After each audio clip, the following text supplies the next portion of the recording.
Nos quadrinhos e nos filmes, sempre que acontece alguma coisa ruim com algum personagem que a gente gosta, a gente torce para que ele vá lá, se levante e dê o troco em quem fez o mal para ele. E nesse vídeo aqui eu vou tratar exatamente sobre esse assunto. Serão vinganças de alguns personagens que foram extremamente brutais. É isso aí, não é qualquer vingancinha não, mano, é só cena aqui pesada, cena forte, então fica ligado porque o vídeo tá bem bacana. E é claro, não esquece de dar aquela moralzinha, já sapeca o like aqui embaixo e também se inscreve no canal, sem contar que se inscrevendo você entra pra equipe Super Hero e se torna um Hunter também. O Wolverine é um dos caras mais sanguinários das histórias da Marvel, né? Então é sempre bom evitar treta com ele. Mas tem alguns caras corajosos por aí que tentam lá bater de frente com ele. O problema é quando o Logan consegue ser mais forte, né? Porque daí o bagulho fica louco. Nos quadrinhos, o Wolverine passou um tempo no Japão e lá ele se apaixonou por uma mulher chamada Mariko. Ele a amava de verdade, o relacionamento dos dois era super bacana.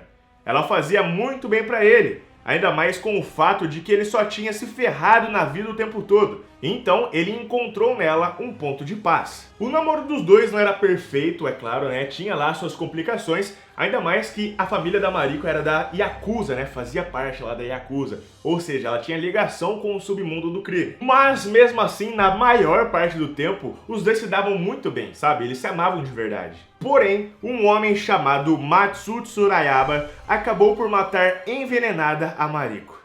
O pior é que, para evitar uma morte dolorosa, a Mariko pediu para que o Logan a matasse por misericórdia. É claro que na hora ele negou, né? Mas ao ver a sua amada sofrendo muito com os efeitos do veneno, que causavam grande dor, o Wolverine decidiu pôr um fim nisso e realmente usou suas garras para atravessar o corpo da Mariko, a matando na hora. Só que assim, meus amigos, é claro que o Wolverine não deixaria as coisas desse jeito, né? Ele resolveu se vingar. E a partir daí, meu irmão, as coisas ficam muito brutais. Logo que a Mariko morreu, o Wolverine foi atrás do Matsu. Ao encontrá-lo, no meio da briga, o Logan simplesmente arrancou uma das mãos do seu adversário e ainda lhe deu uma cicatriz no rosto. Acontece que, para sua vingança, o Logan achava que matar o Matsu não era o suficiente. Ele achava que o Matsu merecia mais do que a morte. Então, ele fez uma promessa. Ele disse que todo ano, no aniversário da morte da Mariko, ele voltaria e arrancaria um pedaço do corpo do Matsu, até que algum dia não sobrasse mais nada. E realmente ele cumpriu a sua vingança. Todo ano ele ia atrás do Matsu e, usando suas garras, arrancava alguma parte do seu corpo. E eram sempre em pedaços pequenos, para que a tortura durasse por muito tempo. Nos é mostrado que o Wolverine já arrancou um braço inteiro, o nariz, a orelha e já fez um baita estrago na barriga do Matsu. Tudo isso em apenas 5 anos desde a morte da Mariko. Realmente é uma vingança merecedora de estar aqui nessa lista. O universo Ultimate foi uma forma que a Marvel arranjou para reescrever as histórias dos seus personagens para deixar eles mais modernos. E assim, acontecimentos bem viajados aconteceram nesse universo, né? Mas também muita coisa bacana aconteceu. Como, por exemplo, a vingança do Gavião Arqueiro. Em Ultimates 2, volume 10, o Clint Barton foi raptado e levado para um lugar desconhecido. Lá ele foi amarrado em uma cadeira e estava cercado por soldados armados. Quem comandava a galera ali era o Dr. Dragomir, um homem que tinha uma cicatriz no rosto por conta do próprio Gavião Arqueiro. Aí, por causa disso, ele queria torturar o Clint antes de executá-lo em frente às câmeras. Realmente parecia que tudo estava perdido, mas surpreendentemente ele conseguiu escapar e se vingou matando todos que estavam no local. E a forma que ele fez isso é completamente bizarra. Do nada, os caras que estavam naquele local começaram a colocar a mão no pescoço e ficaram desesperados. Então, a gente descobre que o Clint Barton estava arrancando as próprias unhas e as usando como armas para atravessar o pescoço dos seus sequestradores para matá-los. Sobra apenas um cara que o Clint ameaça, dizendo que se ele não o libertar, ele irá matá-lo. Lógico que o cara libertou, mas mesmo assim o Gavião Arqueiro o matou, quebrando seu pescoço.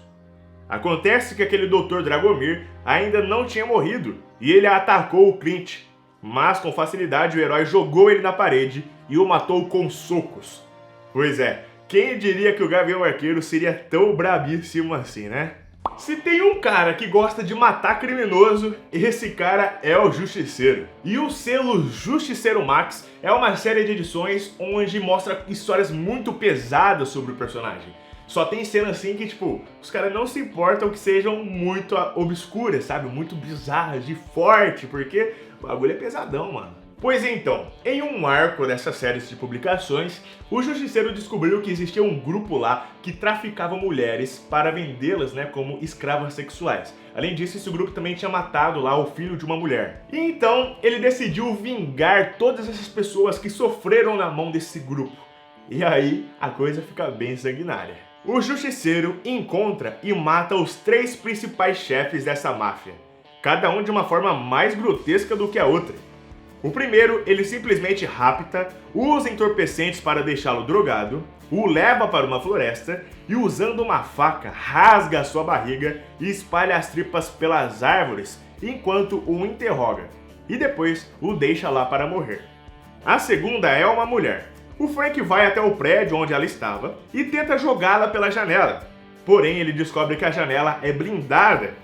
Então, ele pega a cara da mulher e fica batendo na janela até que a janela quebrasse. E assim que quebrou, ele a arremessou para fora. Por fim, o chefão de tudo foi preso em uma cadeira com correntes. Então, o anti-herói pegou um galão de gasolina e espalhou pelo corpo do homem. Depois, somente acendeu um isqueiro e tacou nele, fazendo-o morrer queimado enquanto uma filmadora gravava tudo. Um dos acontecimentos mais marcantes que envolvem as histórias do Batman, sem sombra de dúvidas, é a morte do segundo Robin, o Jason Todd. No arco de histórias conhecido como Morte em Família, a DC Comics fez uma votação por telefone, onde o público escolheu o que aconteceria com o Menino Prodígio. Infelizmente, para o segundo parceiro mirim do Batman, a escolha não foi um final feliz. Vimos o Coringa espancando o Jason Todd com um pé de cabra e no final explodindo o galpão onde o garoto estava, dessa forma o matando. Porém, como a maioria dos personagens em quadrinhos, o Jason não ficou morto lá pra sempre, né? Ele foi ressuscitado, só que ele voltou como um anti-herói para as histórias do Homem-Morcego. Agora, ele era muito mais agressivo do que antes e passou a utilizar armas de fogo. Sem piedade, o Jason costuma pôr um fim de vez nos seus oponentes. Afinal, a cabeça dele se tornou outra depois de tudo que lhe aconteceu. O Jason assumiu o manto de capuz vermelho e seu principal objetivo sempre foi vingar a sua morte pelas mãos do palhaço do crime. E recentemente tivemos essa vingança nos quadrinhos. No arco de histórias chamado Três Coringas, que começou a ser publicado agora em 2020, nós vemos o Jason se encontrando com o seu assassino de tempos atrás. O Coringa foi colocado amarrado em uma cadeira, mas como sabemos, o vilão não é de ficar quieto. Então, ele começou a mexer com o psicológico do Jason e foi o afrontando. Quanto mais ele falava, mais a raiva do Jason aumentava. Até que ele perdeu o controle e com uma pistola atirou na cabeça do Coringa, o matando na hora. A Batgirl estava naquele momento e presenciou tudo. Foi uma cena chocante. A primeira edição acaba com essa morte, mas se quiserem, conforme for saindo mais edições dessa história dos Três Coringas, eu venho contar tudo aqui pra vocês, beleza? E é isso, galera, eu espero que vocês tenham gostado do conteúdo desse vídeo. Fala aí pra mim aqui nos comentários quais dessas vinganças você achou mais chocante. Não esqueça de sapecar o like aqui embaixo e também de se inscrever no canal, porque isso ajuda bastante. Muito obrigado pelo enorme carinho de vocês, galera. Um forte abraço e até mais.